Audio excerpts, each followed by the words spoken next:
मिनश्शैतानिर्रजीम बिस्मिल्लाहिर्रहमानिर्रहीम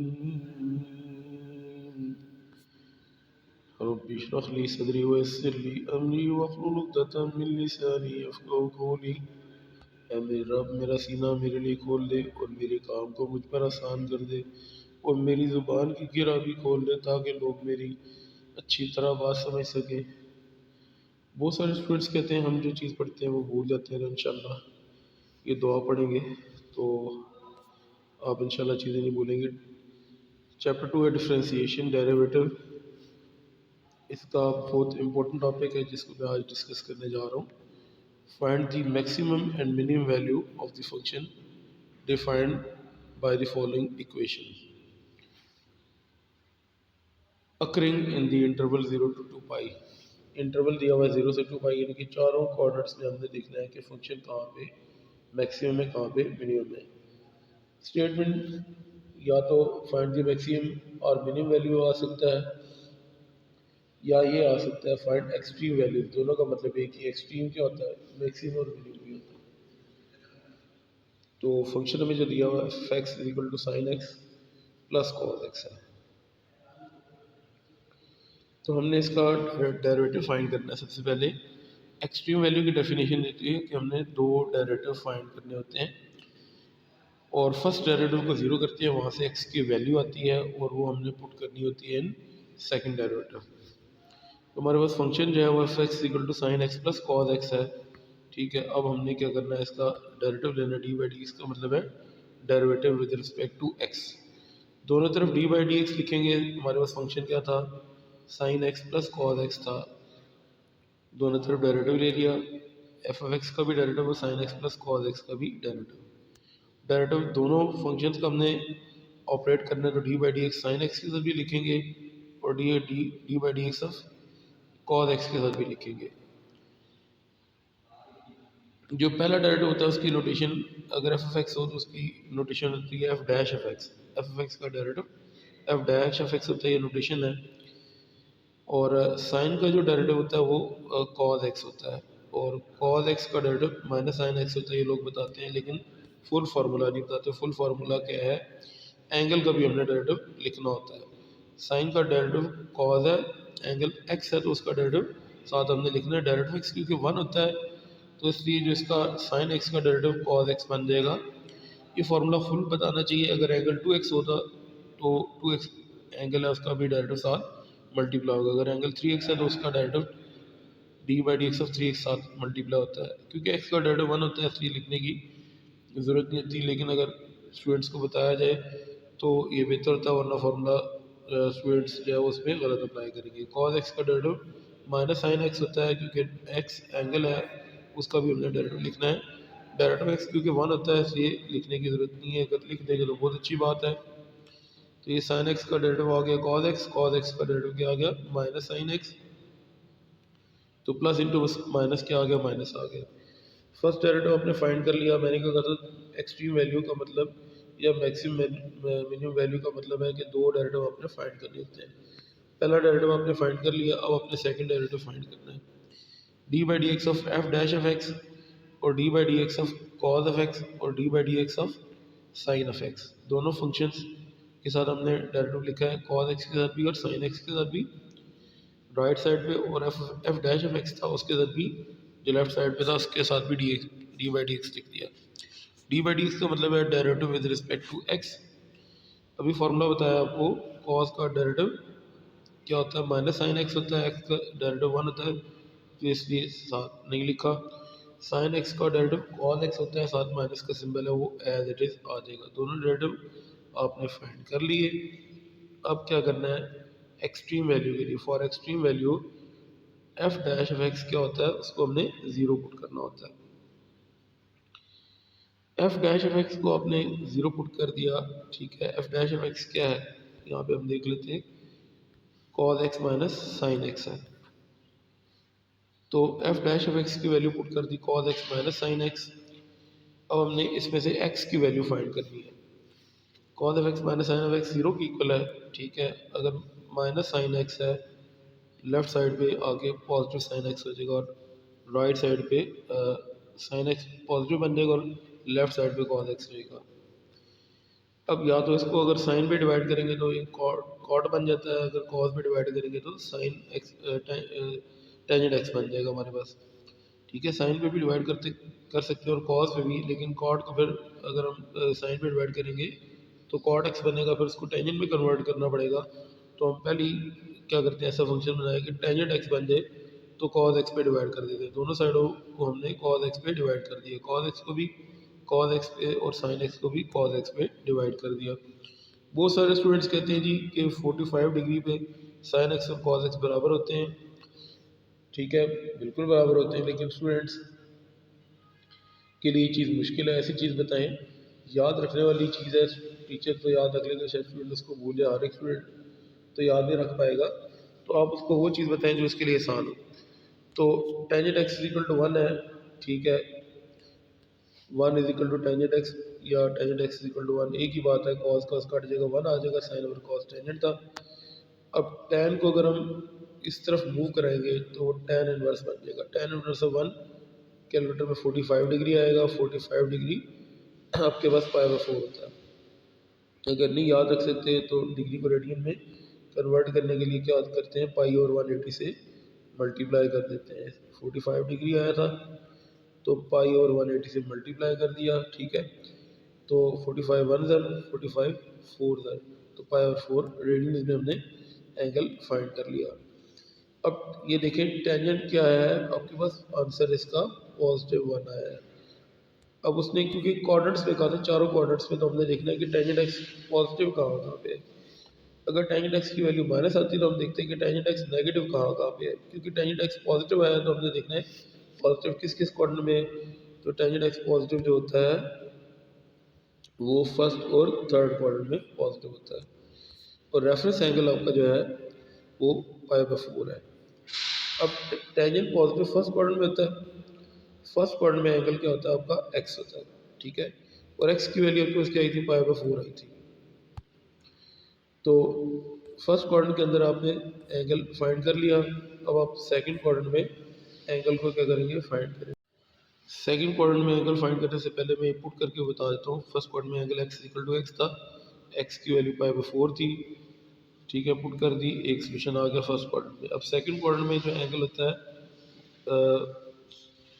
वो pi minus theta होता है, ठीक है, और थर्ड क्वाड्रेंट में क्योंकि टेंजेंट पॉजिटिव है तो थर्ड क्वाड्रेंट में 180 प्लस थीटा होता है, 180 से एंगल ज़्यादा होता है थर्ड क्वाड्रेंट में। सेकंड क्वाड्रेंट में 180 से कम होता है, सिर्फ 180 माइनस थीटा, 180 को हम रेडियन में अगर कन्वर्ट करते हैं तो पाई होता है।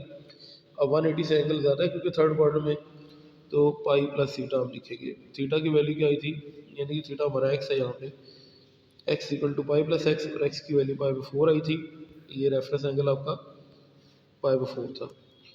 अब इसका अगर हम एलसीएम लेते हैं, ठीक है, 4 मल्टीप्लाई होगा पाई के साथ तो 4 पाई, ठीक है, चले मैं प्रैक्टिकली करके बता देता हूँ। 4 पाई और पाई ये ऐड हो गया, ठीक है, और जो डिवाइजर था एलसीएम का 4 डिवाइड हो गया, 4 pi plus pi 5 pi over 4, ये दो सोल्यूशन आपके पास आ गए। अब आपने क्या करना है, इन दोनों एंगल्स को पुट करना है सेकंड डेरिवेटिव में। मैंने क्या कहा था, मैक्सिमम मिनिमम की डेफिनेशन होती है कि दो डेरिवेटिव फाइंड करते हैं, फर्स्ट डेरिवेटिव को जीरो पुट करते हैं, फर्स्ट डेरिवेटिव को जीरो पुट करके एक्स की वैल्यू फाइंड करते हैं। एक्स की वैल्यू हमारे पास एक आई थी π/4 और दूसरी वैल्यू आई थी 5/4। तो अब हमने क्या करना है, इसको सेकंड डेरिवेटिव में पुट करना है, put X equal to π/4 in F double dash of X. अब F double dash of X जो आपके पास था वो क्या था, cos minus sine of x minus cos of x था, ठीक है। सेकंड डेरिवेटिव ये आपको मैं दिखा देता हूँ, ये सेकंड डेरिवेटिव था। सेकंड डेरिवेटिव क्या है, minus sine of x minus cos of x. तो अगर हम x की वैल्यू पुट करते हैं, माइनस साइन एक्स था तो x की वैल्यू π/4 थी, माइनस कॉज एक्स था तो x की वैल्यू π/4 थी, ठीक है। अब π/4 45 होता है, कैलकुलेटर में साइन 45 डिग्री लिखेंगे तो कैलकुलेटर आपको आंसर देगा √2/2। तो आपने √2/2 नहीं लिखना, 1/√2 लिखना है, ठीक है। साथ माइनस का सिंबल है तो -1/√2 आ जाएगा। इसी तरह cos π/4 यानी कि cos 45 डिग्री कैलकुलेटर में लिखेंगे, √2/2 लिखेगा तो आपने इसको 1/√2 लिखना है साथ नेगेटिव साइन, क्योंकि √2/2 को जब रेशनलाइज करते हैं तो 1/√2 आ जाता है। अब इन दोनों का क्योंकि कॉमन एलसीएम में वैसे ना भी सॉल्व करें, हमने तो डेरिवेटिव को बेसिकली नेगेटिव शो करना है, तो नेगेटिव यहीं पे हो गया, दोनों वैल्यूज नेगेटिव है तो आंसर डेफिनेटली नेगेटिव ही होगा। अगर सेकंड डेरिवेटिव नेगेटिव हो तो फंक्शन क्या होता है, मैक्सिमम होता है। तो यहाँ पे हम देखते हैं, अगर एलसीएम चले ले लेते हैं, ज़रूरत तो नहीं है, √2 कॉमन एलसीएम है, -1 और ये -1 ऊपर वैल्यूज ऐड हो जाएंगी, -2/√2। अब डेरिवेटिव नेगेटिव आ गया, ठीक है, तो फंक्शन क्या हो गया, मैक्सिमम हो गया। अगर सेकंड डेरिवेटिव नेगेटिव आए फंक्शन मैक्सिमम होता है। अब उसकी मैक्सिमम वैल्यू अगर हमने फाइंड करनी है तो हमने क्या करना है, एक्स की वैल्यू जो आई थी π/4 उसको फंक्शन में पुट करना है। सेकंड डेरिवेटिव ये बताता है कि फंक्शन आपका पॉजिटिव है या सॉरी मैक्सिमम है या मिनिमम है। सेकंड डेरिवेटिव क्या बताता है, सेकंड डेरिवेटिव बताता है कि फंक्शन मैक्सिमम है या मिनिमम है। अगर सेकंड डेरिवेटिव नेगेटिव है तो फंक्शन मैक्सिमम है, और फंक्शन से पता चलता है कि उसकी मैक्सिमम या मिनिमम वैल्यू क्या है। जैसे कि डबल डेरिवेटिव नेगेटिव आ गया था, फंक्शन मैक्सिमम हो गया था, हमने उसकी मैक्सिमम वैल्यू फाइंड करनी है, तो वो कहाँ से पता चलेगी, फंक्शन से। फंक्शन के अंदर एक्स की वैल्यू पुट करते हैं। फंक्शन आपका क्या था, sine of x plus cos of x था। एक्स की वैल्यू π/4 थी, तो साइन ऑफ π/4 प्लस कॉज π/4 आपके पास sine of x plus cos of X में एक्स की वैल्यू पुट करने से आ गया। साइन π/4 क्या होता है, 45, साइन 45 अभी बताया था कि 1/√2 आएगा। कॉस π/4 यानी कि कॉस 45 डिग्री भी 1/√2 आएगा। क्योंकि एलसीएम कॉमन है √2, तो ऊपर 1 और 1 दोनों ऐड हो जाएंगे, कॉमन एलसीएम है तो ऊपर वाली वैल्यूज ऐड होगी, 1 + 1 2/√2 एज इट इज़ आ जाएगा। 2/√2 को जैसे, तो 2/√2 को हम सॉल्व करते हैं, ठीक है। अगर हम √2 को दो दफ़ा मल्टीप्लाई करेंगे तो क्या होगा, √2 का स्क्वायर 1 की 2 बन जाएगा, तो 2 की जगह पे हमने √2 लिखा है ताकि इसको सॉल्व कर सकें। √2 कैंसिल हो जाएगा, तो √2 आपके पास वैल्यू आ गई जो कि मैक्सिमम वैल्यू थी। फंक्शन क्योंकि मैक्सिमम था तो ये इसकी मैक्सिमम वैल्यू हमने फाइंड कर ली। अब हमने सेकंड एंगल जो पुट करना है, जो सेकंड वैल्यू आई थी x = 5π/4, ये 5π/4 हमने डबल डेरिवेटिव में पुट करना है। डबल डेरिवेटिव आपके सामने minus sine of x minus cos of x है। एक्स की जगह पे 5π/4 लिखा, इन तीनों एक्स में माइनस साइन एक्स की वैल्यू 5π/4 माइनस कॉस एक्स की वैल्यू 5π/4। अब 5π/4 क्या होता है, 225 डिग्री होता है। साइन 225 डिग्री का आंसर -1/√2 आएगा, ठीक है। कैलकुलेटर तो √2/2 बताएगा, तो हमने माइनस के साथ -√2/2 को 1/√2 लिखना है नेगेटिव साइन के साथ। माइनस का साइन पहले से मौजूद था, ये भी माइनस का साइन पहले से मौजूद था। cos 225 डिग्री 5/4 225 डिग्री होता है, तो उसका आंसर -√2/2 आएगा। आपने -1/√2 लिख देना है। अब माइनस इंटू माइनस क्या हो जाता है, प्लस 1/√2 आ जाएगा, ये भी माइनस इंटू माइनस प्लस 1/√2 आ जाएगा। अब यहीं पे वैसे डेरिवेटिव पॉजिटिव हो चुका है, ज़रूरत नहीं है इसका एलसीएम लेना, लेकिन चले ले लेते हैं। डबल डेरिवेटिव अगर पॉजिटिव आ जाए तो फंक्शन क्या होता है, मिनिमम होता है। अगर डबल डेरिवेटिव नेगेटिव आए तो फंक्शन मैक्सिमम होता है, पॉजिटिव आए तो मिनिमम होता है। ये डबल डेरिवेटिव टेस्ट की डेफिनेशन है। अब स्टूडेंट्स कहते हैं कि नेगेटिव है तो मिनिमम होना चाहिए, पॉजिटिव है तो मैक्सिमम होना चाहिए, ऐसी बात नहीं है। डबल डेरिवेटिव टेस्ट की डेफिनेशन ये है कि नेगेटिव हो डबल डेरिवेटिव तो फंक्शन मैक्सिमम होता है, और पॉजिटिव हो तो फंक्शन मिनिमम होता है। अब कॉमन एलसीएम था √2, तो ऊपर 1 और 1 दोनों ऐड हो जाएंगे, 2/√2 आ जाएगा। डबल डेरिवेटिव पॉजिटिव हो गया तो फंक्शन क्या हो गया, मिनिमम हो गया एट x = 5/4। अब आपने उस फंक्शन की मिनिमम वैल्यू ढूंढनी है। फंक्शन आपके पास क्या था, sine of x plus cos of x था, उसके अंदर x की वैल्यू पुट करनी है। x की वैल्यू 5/4 पुट कर दी। 5/4 क्या होता है, 225 डिग्री होता है। 225 डिग्री अगर हम पुट करते हैं तो कैलकुलेटर आपको √2/2 बताएगा नेगेटिव साइन के साथ। तो हमने क्या करना है, -1/√2 उसको लिख देना है। इसी तरह cos 225 डिग्री पुट करेंगे हम, तो आपके पास -1/√2 हमने लिखना है। कैलकुलेटर -√2/2 बताएगा, आपने -1/√2 लिख देना है। अब यहाँ पे √2 क्योंकि कॉमन एलसीएम है, हम कॉमन एलसीएम लेंगे -1 और ये -1 ऊपर वैल्यू ऐड हो जाएंगी।